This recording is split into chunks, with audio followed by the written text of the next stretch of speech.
сада ҷашнест ки оламу одамро ҷавон мегардонад, инсонҳоро бо ҳам дӯсту дилҳоро ба дилҳо пайванд месозад.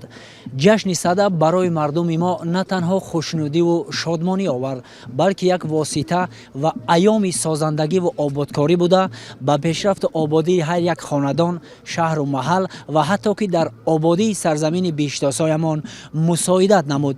ана ҳамин аст ки имрӯз сайёҳони дохиливу хориҷӣ, ҳунармандон, устодону шогирдон ҷамъ омада иди садаро таҷлил доранд.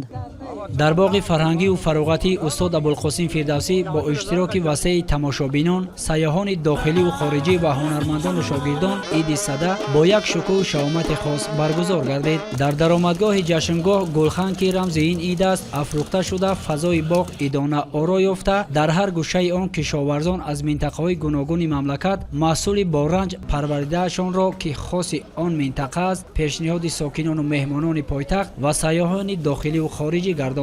дар оғози чорабинӣ муовини сарвазири кишвар, вазири вазорати кишоварзӣ ва роҳбарони идораҳои дахлдор аз намоишгоҳи ба марзгузошта дидан намуданд. дар ин ҷашнгоҳ инчунин тухмии зироат, хӯрокҳои миллӣ, гулу бутаҳои ороишӣ, техникаҳои соҳавӣ, техникаҳои кории кишоварзӣ ва дигар маҳсуле ки ифодагари ҷашни сада мебошад, ба намоиш гузошта шуда тамошобинонро мафтуни худ мекард. сада аст ки имрӯз мо аз ноҳияи балҷувон ана дарахтҳои мевадиҳанда, дарахтҳои ороишӣ ва дарахтҳои сояафкан имрӯз ба ин ҷашн барои выставка пешниҳод кардем, ки имрӯз сайёҳони хориҷие ки имрӯз дар пойтахти азизамон ки ворид мешаванд, мебинанд аз дарахтҳои сояафкан, ороишӣ ва мевадиҳандаи мо таваҷҷӯҳи зиёд доранд. сада яке аз ҷашнҳои қадимтарини мардуми ориёи табор ва сокинони осиёи миёна мебошад ки решаҳои он ба садсолаҳо бармегардад. ҷашни сада рамзи нури офтоб ва оташи муқаддас аст ки барои инсонҳо як манбаи нерӯ, ҳаёт ва гармӣ ба ҳисоб меравад. ҷашни сада бо оташсӯзӣ ва ҷамъомадҳо дар гирди оташ таҷлил мешавад ки ин амал рамзи шикастани торикӣ ва оғози давраи тоза ва равшан аст. бояд гуфт ки ҷашни сада соли 2023 ба феҳристи намояндагии меросии фарҳангии ғайримоддии башарият ЮНЕСКО дохил гардид. чист ҷашни сада? эҳёи урфу одат, анъанаҳои миллӣ, хӯрокҳои миллии мо, либосҳои зебою шинами бонувони тоҷикистонӣ аст ки дар арсаи ҷаҳонӣ муаррифӣ мегарданд. ман бо эҳёи урфу одату анъанаҳо мо имрӯз ба тамоми ҷаҳониён оиди хӯрокҳои миллии мо, либосҳои миллӣ ва анъанаҳои миллӣ ироа менамоем. бо шукӯҳу шаҳомати хосат дар дурдасттарин деҳаҳои тоҷикистон ҷашни мазкур таҷлил мегардад ва мо ифтихор мекунем ки чунин фарҳанги маънӣ дорем.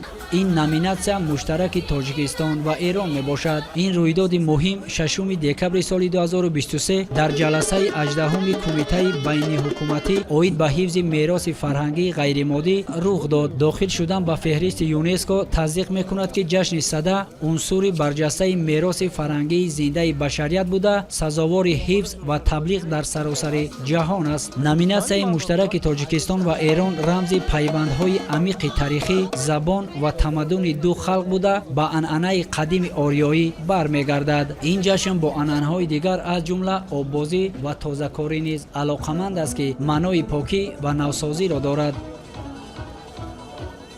من خیلی خوشحالم که در امروز آمدم اینجا که جشن سده هم شروع شده و این جشن مبارک است و امیدوارم که بر همه ملت شریف تاجیکستان مبارک و میمون باشه و همیشه خنده بر لب کل ملت شریف تاجیکستان بماند و ببینیم و خوشحال بشیم. барои мардуми тоҷик ҷашни сада на танҳо ҷашни табиат ва офтоб аст, балки як ҷашни маънавист ки мардумро ба ҳам наздик мекунад ва арзишҳои ниёгонро зинда нигоҳ медорад. ин ҷашн бо эҳтиром ва арҷгузорӣ ба суннатҳои қадим таҷлил мегардад ва ба ҷавонон дарс медиҳад ки чун офтоб ҳамеша рӯшноӣ ва умедро паҳн кунанд. имрӯз ҷашни сада ҳамчун як ҷашни фарҳангӣ ва таърихӣ шинохта мешавад ва дар баъзе манотиқи тоҷикистон ва эрон бо шукӯҳ ва тартиби махсус таҷлил таҷлил мегардад.